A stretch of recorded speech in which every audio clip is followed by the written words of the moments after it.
Present continues with a future meaning.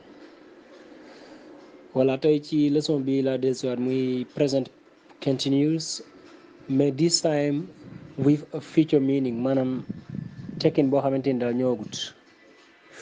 When you are talking about what you have already arranged to do, use the present continuous. maanaam bu fekkee da nga programmer da ngay wax ci loo xamante ni programmer nga ko ba pare wala jàpp nga ko pare pour def ko booba ci ngay jëfandikoo the present continuous.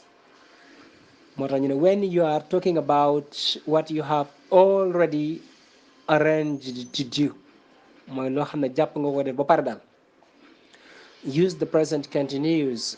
Use the present continuous. Do not use the present simple maanaam bul utiliser présent. Examples: what are you doing tomorrow evening? suba ci ngoon looy def. What are you doing tomorrow evening? looy def suba ci ngoon. I'm going to a meeting.